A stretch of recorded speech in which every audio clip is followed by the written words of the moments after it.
ভয়াবহ দাবানলের আগুনে দাউ দাউ করে পড়ছে ইসরায়েল। আগুনের লেলিহান শিখার কাছে অসহায় হয়ে দিক বেদিক ছুটছে মানুষ। রাস্তায় গাড়ি রেখে দৌড়ে পালাতে বাধ্য হচ্ছেন অনেক ইসরায়েলি। পুড়ে গেছে বেশ কয়েকটি গাড়িও, ধোঁয়ায় কালো হয়ে গেছে চারপাশ। দাবানলের এই তাণ্ডব ইসরায়েলের বাণিজ্যিক রাজধানী তেল আবিব থেকে জেরুজালেমে যাওয়ার প্রধান সড়কেও ছড়িয়ে পড়েছে। এক সপ্তাহের মধ্যে দ্বিতীয়বারের দাবানলের হানায় টালমাটাল নেতানিয়াহু প্রশাসন। জেরুজালেম ও তেল আবিবের বিভিন্ন সড়ক ও বাড়িঘর থেকে বিপদগ্রস্তদের উদ্ধারে চলছে তৎপরতা।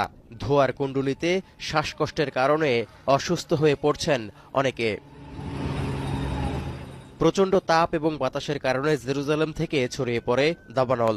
ইসরায়েলি দমকল বাহিনী ছাড়াও বিমান এবং হেলিকপ্টার দিয়ে নেভানো যাচ্ছে না আগুন। এই অবস্থায় বিমান বাহিনী এবং আইডিএফ ইউনিট সহ ইসরায়েলি পুলিশদের দমকল বাহিনীকে সব দিক দিয়ে সহায়তার নির্দেশ দেওয়া হয়েছে। এমনকি বেশ কয়েকটি দেশের কাছে সাহায্যের আহ্বান জানিয়েছে ইসরায়েল। জারি করা হয়েছে জরুরি অবস্থাও। বোমা ও বুলেটের আঘাতে গাজায় নির্মম হত্যা ও ধ্বংসযজ্ঞের বিচার করতেই যেন ইসরায়েলিদের উপর গজব নাজিল করলেন মহান রব। দাবানলের তাণ্ডব দিয়ে বুঝিয়ে দিচ্ছেন বিধাতার কাছে কতটা ভয়াবহ হতে পারে বর্বরতার বিচার। জ্বলন্ত দাবানলের কাছে ইসরায়েলিদের অসহায়ত্বের দৃশ্য দেখার পর এমনটাই মনে করছেন অনেক নেটিজেন।